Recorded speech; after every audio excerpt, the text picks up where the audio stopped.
So last class में we started this paper, we started discussing it, और हमने कुछ बेसिक टर्म्स के बारे में पढ़ा था हमने, है ना। छोटी मोटी चीज़ें हमने सीखी थी कि किस तरीके से हम सिंगल फोटोन सोर्स बनाते हैं। फिर बाद में हमने देखा था 0.1 फोटोन होता है, उसका क्या मतलब है। फिर हमने क्वांटम बिट एरर रेट की बात करी थी।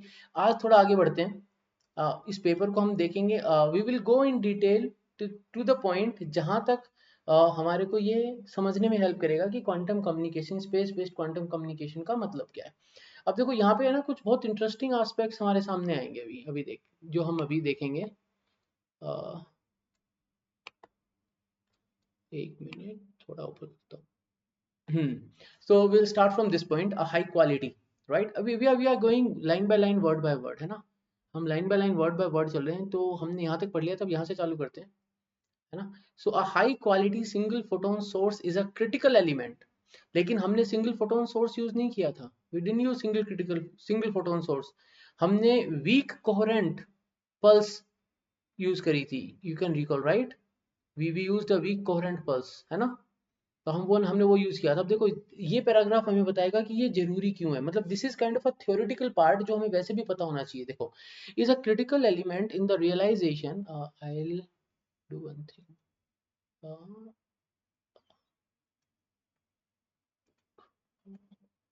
highlight, okay, realization of many quantum cryptographic protocols के लिए हमें सिंगल फोटोन सोर्स की जरूरत है, high quality. The security of each protocol,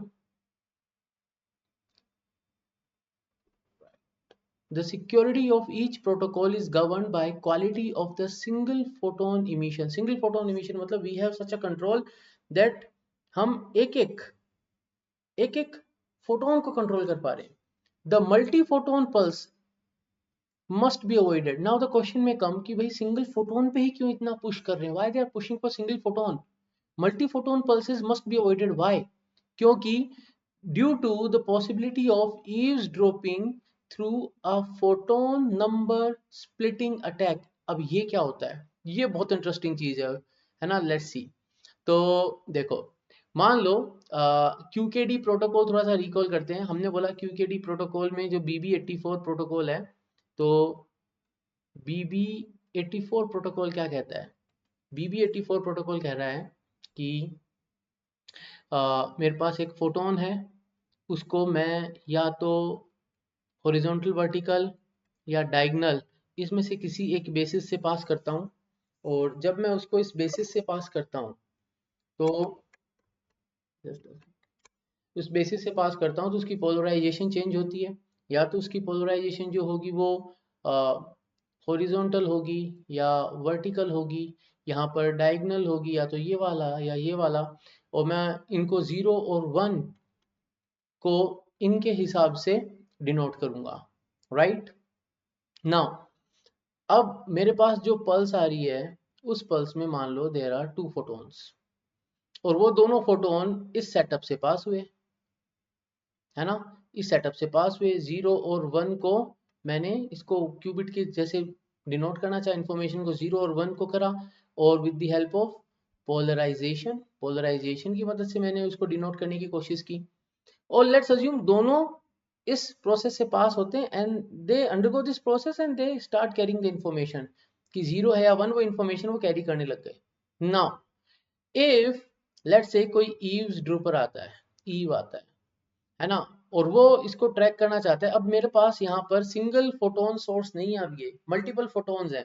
यानी अगर मैं इसमें से एक फोटोन को चुरा भी लूंगा और उससे मैं इंफॉर्मेशन को एक्सट्रैक्ट कर लूं, तो दूसरा फोटोन तो फिर भी बॉब के पास पहुंच जाएगा। 2 फोटोन है, एक ईव ने चुरा लिया, दूसरा बॉब के पास पहुंच गया। बॉब जब कंपेयर करके एलिस से पूछेगा कि यार ऐसा फोटोन आया था, एलिस बोलेगा हाँ मैंने भेजा था, तो बॉब को पता ही नहीं चलेगा कि ईव ने एक फोटोन बीच से चुरा लिया। अब यहाँ पर अगर सिंगल फोटोन होता और अगर उसको ईव ने ले लिया, तो बॉब के पास कुछ नहीं पहुंचेगा। बॉब के पास वो पहुंचेगा जो ईव बनाएगा। जैसे ईव फोटोन बनाएगा और उसकी पोलराइजेशन सेट करेगा, फॉर श्योर उसमें एरर इंड्यूस हो जाएगा। एरर इंड्यूस हो जाएगा तो एलिस बोलेगा नहीं ऐसा तो मैंने कुछ किया ही नहीं था। आई बात समझ में? तो इसलिए हमें सिंगल फोटोन सोर्स चाहिए, मल्टीपल फोटोन नहीं चाहिए, नहीं तो फोटोन नंबर स्प्लिटिंग अटैक हो जाता है। Despite much experimental effort, it is still a challenge to build an efficient, reliable, perfect single photon source. ठीक है, नंबर 8 मतलब इस पेपर में जो 8th नंबर का रेफरेंस है वो इस बारे में इंफॉर्मेशन देगा हमें, तो you can go and check the reference. However, photon source based on weak coherent pulses is practically a viable solution for non-ideal single photon source. Non-ideal मतलब non-ideal का मतलब ये है कि हो सकता है एक पल्स में ज्यादा हो, फिर खाली पल्सेस हो और फिर किसी एक पल्स में एक फोटोन आए. तो it can be this kind of a situation. Okay, it has got significant attention due to its efficient, reliable and robust nature. ये बनाना आसान है, मेंटेन करना आसान है और लेबोरेटरी फ्रेमवर्क में काम भी करता है. तो WCP क्या है? WCP है वीक कोहेरेंट पल्सेस. तो वीक कोहेरेंट पल्सेस का जो सोर्स है, based single photon source can be developed with in limited resources and is less complex as compared to ideal single photon sources. Despite its wide range uses, the design approach of WCP sources has not been well reported. तो ये कैसे आप बनाओगे, क्या बनाओगे? You have to explore in the lab. But we are just trying to understand कि होता क्या है. Although QKD is quantum key distribution. So QKD technology has made a lot of progress over a period of time. The detailed and efficient software framework of QKD have not been discussed as much. तो यहाँ पर mostly जब QKD की बात होती है तो जो भी डेमोन्स्ट्रेट करते हैं वो सॉफ्टवेयर वाला पार्ट खुद से डिजाइन करते हैं. हार्डवेयर के ऊपर तो चलो देयर आर सम स्टैंडर्ड्स जो कि फॉलो करे जा सकते हैं, बट सॉफ्टवेयर वाला जो पार्ट है वो मोस्टली सब अपना खुद ही डिजाइन करते हैं. यहाँ पर ये बोल रहे हैं. The work reported in this paper tries to bridge this gap by providing details of a fully automated end-to-end QKD framework which is capable of generation and distribution of quantum encryption key between two remote buildings followed by secure communication over classical channel. Okay. ये हाँ, अब यहाँ पे भी देखो, earlier to demonstrate secure communication, quantum secured video call has been done with AES encryption. ये standard encryption होता है जो video encryption यूज करा जाता है between two different ground stations and OTP one time pad कहते हैं जिसको. इस encryption को based video quantum video surveillance only after the key accumulation. तो ये दो डेमोन्स्ट्रेट करे जा चुके हैं और अभी इनने जो डेमोन्स्ट्रेट किया आगे देखो अभी आएगा जो इनने बताया है. जनरल इन्फॉर्मेशन बता रहे हैं कि इस पेपर में क्या क्या है. देन विल गो टू, देखो यहाँ पे वीक कोहेरेंट पल्स कैरेक्टरिस्टिक्स की सारी चीजें अपन देखेंगे. In this paper we present the indigenous development methodology for the generation of polarized single photon streams based on weak coherent pulses generated by heavily attenuating the laser pulses. तो ये अपन ने definition देखी थी कि weak coherent source बनता कैसे है, by heavily attenuating the laser pulses so as to reach the mean photon per pulse close to 0.1. Mean photon पर पल्स यानी एक पल्स में 0.1 फोटोन यानी 10 पल्सेस में एक फोटोन, बाकी सब में जीरो, ऐसा मतलब हुआ इसका. The detail design methodology for the pulsed laser module capable of generating optical pulses at a repetition rate of up to 1000 megahertz. तो इतनी सारी pulses और हर पल्स की ड्यूरेशन 5 नैनोसेकंड यानी 5 नैनोसेकंड की 5 nanosecond duration of the pulse and repetition rate कितनी 1000 megahertz. ये repetition rate है, ये बता रहे हैं. Okay, is also presented the developed WCP based single photon source is experimentally characterized by performing Henbury-Brown twist experiment. तो something they have done to characterize the single photon source, है ना, ये बता रहे हैं यहाँ पे. ठीक है. Okay, overview of our earlier work. The demonstration of QKD framework within a closed lab environment by physical mode of synchronization is presented. This paper also presents the design. तो ये पेपर जो है ये present कर रहा है design and development detail of the fully automated Navik synchronized interbuilding QKD framework on LabVIEW platform. So LabVIEW is the software part जहाँ पर ये interface create करेंगे hardware software का. Utilizing in-house developed WCP source, this QKD framework is capable of automated handshaking, qubit exchange, time frame synchronization. Okay, general चीजें दी हुई यहाँ पर.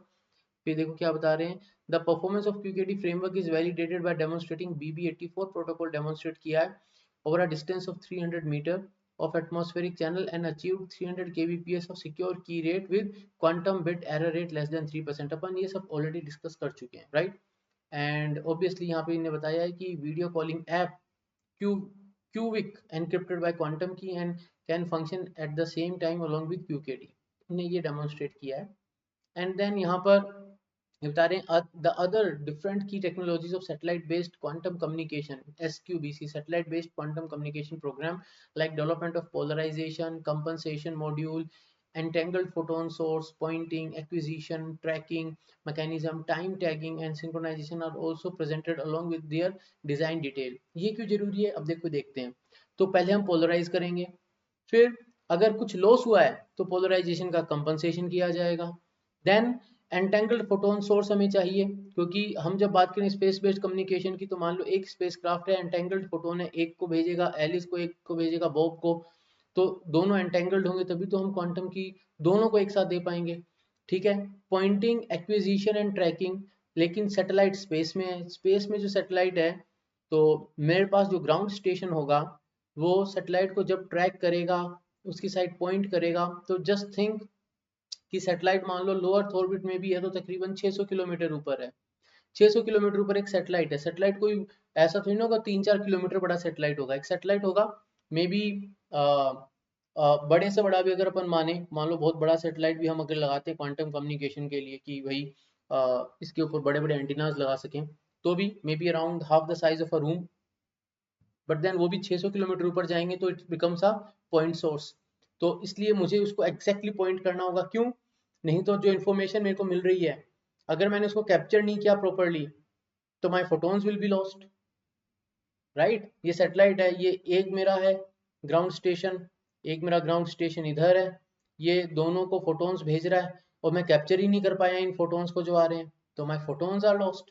तो कम्युनिकेशन में जो की रेट है वो कम हो जाएगी फिर तो इसलिए pointing acquisition and tracking mechanism चाहिए, टाइम टैगिंग चाहिए, नहीं तो हाउ डू आई नो कि किस कौन सा फोटोन सिंक्रोनाइज है, कैसे सिंक्रोनाइज करूंगा इन्फॉर्मेशन को। मान लो मेरे को ये बिट स्ट्रिंग मिल रही है 01100110000 और मेरे को दूसरी साइड एक और बिट स्ट्रिंग मिली, वो मिली 11001100000011।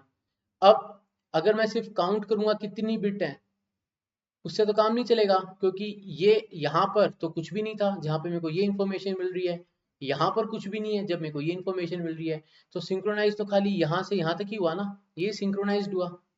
अगर मैं टाइम स्टैम्प डालूंगा तो ये सिंक्रोनाइज होगा, नहीं तो मैं तो गलत इन्फॉर्मेशन कंपेयर करने लग जाऊंगा, इसलिए टाइम सिंक्रोनाइजेशन टाइम टैगिंग चाहिए मेरे को, राइट। ओके, तो ये सब स्पेस बेस्ड क्वांटम कम्युनिकेशन की बातें यहाँ पे कर रहे हैं। अब अपन सीधा आगे आते हैं, ठीक है। तो की टेक्नोलॉजीज क्या चाहिए स्पेस बेस्ड क्वांटम कम्युनिकेशन के लिए? Development of weak coherent pulse source चाहिए, ठीक है। तो वीक कोहेरेंट पल्स सोर्स में क्या होता है? तो consist of a pulse laser module and optical elements होते हैं, पोलराइजेशन एंड एटीन्यूएटर्स होते हैं, जिससे कि वो फोटोन के काउंट को कम से कम पोलराइज करें। Obviously we need a polarized, first we have to polarize coherent. जो वीक कोहेरेंट पल्स सोर्स है पहले पोलराइज करा जाएगा फिर एटीन्यूएट किया जाएगा, जिससे कि हम कंट्रोल कर सकें फोटोन के काउंट को, ठीक है। We are not going to go in much of the detail, हमें बस एक आइडिया चाहिए। देन कैरेक्टरिस्टिक्स की बात करें तो दे फॉलो सर्टेन कैरेक्टरिस्टिक्स। तो यहाँ पर एक फॉर्मूला दिया हुआ है, will go to the next and will do the zoom, just a sec. तो यहाँ पर कैरेक्टरिस्टिक्स इन्हें बताइए, वीक कोहेरेंट पल्स हो there is no way to create a single photon pulse with certainty due to the probabilistic nature of the number of photons in a time interval as can be seen from the figure 1। तो figure 1 से, ये figure 1 है, तो ये figure 1 बोल रहे हैं यहाँ पे n is number of photon, यहाँ पे परसेंटेज ऑफ अकरेंस, राइट। तो therefore, the probabilities of emission of both multi-photon and single photon must be carefully optimized since they are highly correlated, and multi-photon emission is usually minimized by highly attenuating the optical pulses so that the average number of photons per pulse falls well below 1। तो mu क्या है यहाँ पर? वही well below 1 number of photons per pulse। तो for number of mu is number of photons per pulse close to 0.1 there is a probability that higher than 90% of the pulses contains no photons, effectively reducing the key rate below 1/10 of the pulse repetition rate। तो mu की value यहाँ पर ये compare करें, देखो mu को 0.1 लिया, mu को 0.5 लिया, म्यू को 1 लिया, मतलब number of photon 1.1 per pulse, 0.5 per pulse, 1 per pulse, and they are comparing। तो आई थिंक कलर कोडिंग से तो ज़्यादा we are not able to make out, है ना। ये जो है ये 0.1 का है तो 90% आ रहा है यहाँ पर zero photons, 90% of the time zero photons, ये जो ग्राफ ये बता रहा है इसका, ठीक है। तो इसका ये मतलब हुआ कि, है ना, number of photons 1, number of photon 2, number of photon greater than 3। तो number of photon greater than 3 तो बहुत कम कर दिया है, ग्रेटर देन 2 भी बहुत कम कर दिया है। बट यहाँ पर ये कह रहा है कि ये कंट्रोल कर पा रहे हैं परसेंटेज ऑफ अकरेंस, 90% अकरेंस है जीरो फोटोन का। यहाँ पे जो कह रहे हैं that higher than 90% of the pulses contains no photons effectively reducing the key rate below 1/10 of the pulse repetition. तो पल्स रिपीटिशन हमने देखा था वो क्या था, आई थिंक वो शायद था 100 मेगाहर्ट्ज था पल्स रिपीटिशन। तो पल्स रिपीटिशन 100 मेगाहर्ट्ज था, लेकिन 90% of the pulses contain no photons, यानी 10 में से किसी एक पल्स में फोटोन होगा, 9 पल्सेस आर एम्प्टी। इसका ये मतलब है। तो 100 मेगाहर्ट्ज जो है इसमें से सिर्फ 10% पल्सेस ही जो है वो फोटोन कैरी कर रही हैं। ये जो एक चीज यहाँ पे बताना चाह रहे हैं, ठीक है। फिर ओके, ये डिटेल्स अपन एक बार स्किप कर देते हैं, ये सारे स्किप कर देते हैं अपन, है ना। ये तो यहाँ पे क्योंकि डिस्कस कर रहे हैं कि इन्हें बनाया कैसे, will go to the next. यहाँ पर ये मॉड्यूल दिखा रहे हैं, है ना, जस्ट अ सेक। तो ये बता रहे हैं जो मॉड्यूल इन्होंने बनाया है, this is the module for, I think वो नाविक के लिए होगा, किसके लिए, ये असेंबल्ड पल्स लेजर मॉड्यूल है। तो पल्स लेजर मॉड्यूल इन्हें जो बनाया, बता रहे हैं कि पेन की साइज से कितना छोटा है। And you can go through this paper, ये सारी डिटेल है। मुझे तो क्यूकेडी का डिस्कशन करना है, तो वो भी आ जाएगा यहाँ पर, है ना। हाँ, अब आ गया lab demonstration of free space QKD. Now look at this, इसको देखते हैं ये क्या कह रहा है ना। तो यहाँ पर ये इलेक्ट्रॉनिक कंपोनेंट हो गया, प्रोग्रामिंग मॉड्यूल प्रोसेसर हो गया। यहाँ पर पीएलएम क्या है, तो देखो package PLM is shown in figure 3, तो विल गो अप। यहाँ पे कहीं ना कहीं एब्रीवेशंस होंगी, जस्ट अ सेक। पीएलएम हमें यहाँ ही मिल जाएगा, पल्स लेजर मॉड्यूल होगा पीएलएम, है ना। The optical output power of PLM is -5 dBm with pulse repetition rate of 10 megahertz. तो पल्स लेजर मॉड्यूल है पीएलएम, है ना। Okay, so we have pulse laser module that is named as PLM, और polarization maintaining fiber है PM, है ना। तो let's see क्या बता रहे हैं, let's see। तो anyways we'll go through that image once and then we'll come back and read the theory। तो ये कह रहे हैं कि यहाँ पर ये तो कुछ स्प्लिटर लग रहा है मेरे को, इट्स अ स्प्लिटर। ये POL पोलराइजर होगा। ये जो पल्स लेजर मॉड्यूल है, पल्स लेजर मॉड्यूल है तो 0 degree 90 degree polarizer, polarizer beam splitting, ये बीम स्प्लिटर होगा BS, राइट। यानी ये कुछ और मटेरियल है, ये बीम स्प्लिटर है। बीम स्प्लिटर, ये एटीन्यूएटर होगा, ATT है तो एटीन्यूएटर है। HWP होता है हाफ वेव प्लेट। ये जो पोलराइजेशन होती है उनके अंदर जो सेपरेशन किया जाता है, ठीक है। हाफ वेव प्लेट है ये HWP जो है। एंड यहाँ पर मेरे पास फिर से पल्स लेजर मॉड्यूल है, पल्स लेजर मॉड्यूल है, पोलराइजर है, पोलराइजर है। And then I have one crystal here PBS and half wave plate. तो एक तो यहाँ से आ रहा है मेरे पास, एक यहाँ से आ रहा है, ये दो आ रहे हैं मेरे पास, ये दो मेरे पास आ रहे हैं और इनको यहाँ पे एटीन्यूएट किया जा रहा है, ठीक है। तो फाइनली एक इधर से आएगा, एक इधर से आएगा। ये बीम स्प्लिटर है, वो कभी इसको अलाउ करेगा, कभी इसको अलाउ करेगा, इस तरीके से मुझे मिलेगा यहाँ पर, राइट। एंड ये ATT एटीन्यूएटर होगा फॉर श्योर, जो कि काउंट को कम कर देगा। फ्री स्पेस में गए, एक फिल्टर लगा हुआ है। फिल्टर क्यों लगा हुआ है, क्योंकि मुझे सिर्फ फोटोन्स को अलाउ करना है, बाकी सारी चीजें हट जानी चाहिए, वो है। Then we have a beam splitter, सामने पास होगा, यहाँ पे हाफ वेव प्लेट दिख रही है अपने को, ठीक है। देन अगेन ये सेटअप है जो PBS है। यहाँ पर SPD is single photon detector, single photon detector. तो ये ±45 डिग्री को चेक करेगा यहाँ पर, जो हाफ वेव प्लेट से पास होके आया। और जो यहाँ से आएगा वो चेक करेगा 0 और 90, 0 और 90, यानी ये चेक करेगा प्लस को, ये चेक करेगा क्रॉस को, ±45 क्रॉस एंड 0 90 प्लस। तो ये तो हॉरिजॉन्टल एंड वर्टिकल को बताएगा, ये A और D को बताएगा, ठीक है। ये इन्फॉर्मेशन जाएगी यहाँ पर कंट्रोल इलेक्ट्रॉनिक्स के बाद, and they will read the output, जो इनका आउटपुट आ रहा है सिंगल फोटोन सोर्सेज का, तो वो पढ़ के बताएंगे हमें। तो ये BB84 का QKD सिस्टम है। तो यहाँ पे समझ में आ रहा है क्या हो रहा है, यहाँ पर हो ये रहा है कि एलिस जो है वो फोटोन्स को पोलराइज करके मिक्स करके भेज रहा है। Alice is sending the photons and mixing them, है ना। It is mixing the polarization, वही जो अपन ने बोला था ना, एच वी ए और डी का मिक्स भेज रहा है वो यहाँ से, ठीक है। एटीन्यूएट क्यों कर रहा है, क्योंकि सिंगल फोटोन चाहिए, मल्टी फोटोन होगा तो बीच में जो ईव है वो उसको सुन के इंफॉर्मेशन को चुराने की कोशिश करेगा। सामने फिल्टर है नॉइज को हटाने के लिए, हमारे को इन्फॉर्मेशन मिल रही है, वो जो इन्फॉर्मेशन हमें मिल रही है उसको हम डिटेक्टर्स को भेज रहे हैं। तो सिंगल फोटोन डिटेक्टर्स हैं 4, and they are, the role is to detect the polarization। तो डायगनल जो है वो ये दोनों डिटेक्ट करेंगे, हॉरिजॉन्टल ये डिटेक्ट करेंगे। जब डिटेक्शन होगा they will tell the output to the control electronics. यहाँ पर ये चीज जो है लैब के अंदर ये सेटअप किया गया, आप देखो, विल सी, यहाँ पे हमें सारी चीज मिल जाएगी। द क्वांटम, हाँ यहाँ से पढ़ते हैं, है ना। तो BB84 करा है फिगर 4, तो वो फिगर 4 है जो हमने अभी देखी थी, दैट इज फिगर 4।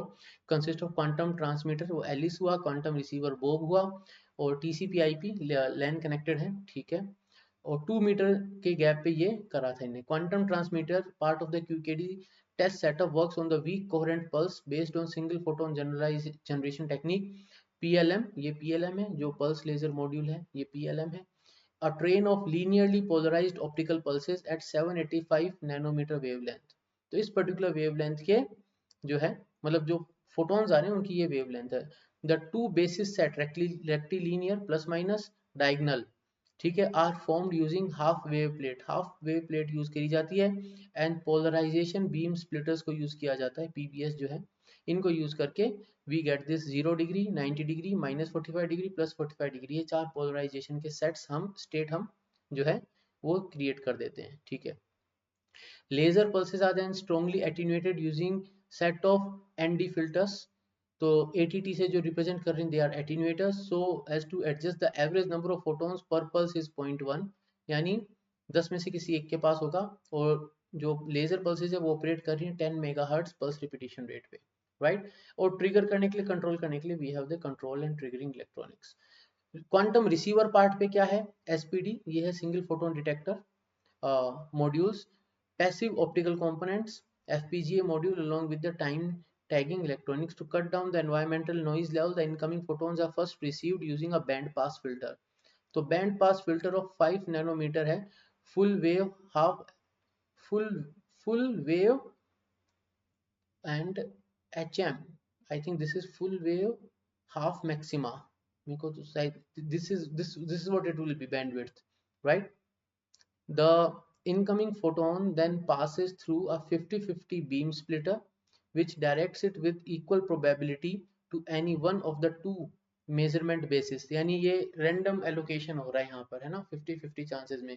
तो या तो 0-90 पे भेजेगा या ±45 पे भेजेगा, वही जो हमारा BB84 प्रोटोकॉल कहता है। A polarization measurement basis is formed with a half wave plate and polarizing beam splitter। All of these Bob's detection events are recorded with the module, जो भी इनका इनपुट आउटपुट मॉड्यूल उस पर record होता है, right. Okay, we will move to the next, है ना, they will discuss here, यहाँ पे बताएंगे। Let me zoom in. Okay fine, software part पे अपन अभी इतना टाइम नहीं स्पेंड करेंगे, हम देखेंगे रिजल्ट्स पे। तो ये यहाँ पे ये देखते हैं। तो हम रिजल्ट्स की बात करते हैं। तो उनने फोटोन्स भेजे लैब के अंदर, सामने फोटोन रिसीव हुए, फिर क्या होता है, software code for BB84 QKD system on transmitter and receiver side is optimized to operate a burst mode of quantum communication link and public link.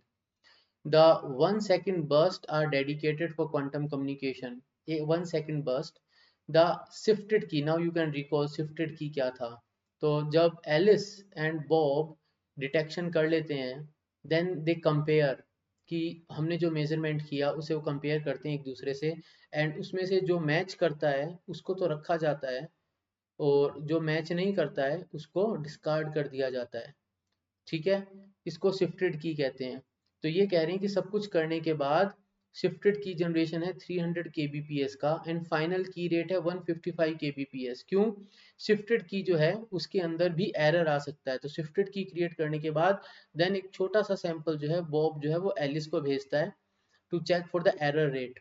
तो उन एरर्स को भी हटाने के बाद, सब कुछ करने के बाद, जब हम 10 मेगाहर्ट्ज की पल्स भेज रहे हैं जिसमें 0.1 है number of photons per pulse, वहां से हमें आफ्टर पोलराइजेशन एंड डिटेक्शन हमें 300 kbps की शिफ्टेड की मिलती है, और उसको भी हम करेक्ट करते हैं जब बाकी फाइनली हमें जो मिलता है वो हमें मिलती है 155 kbps.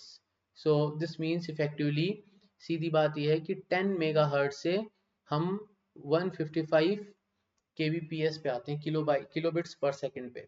तो यहाँ पर अगर 10 मेगा हर्ट्ज जो है, मतलब इतनी बिट्स अगर आ रही हैं, इतने सारे हम फोटोन्स भेज रहे हैं, तो खाली इतने ही फोटोन हमारे पास बचे जो इन्फॉर्मेशन लेके आ रहे हैं.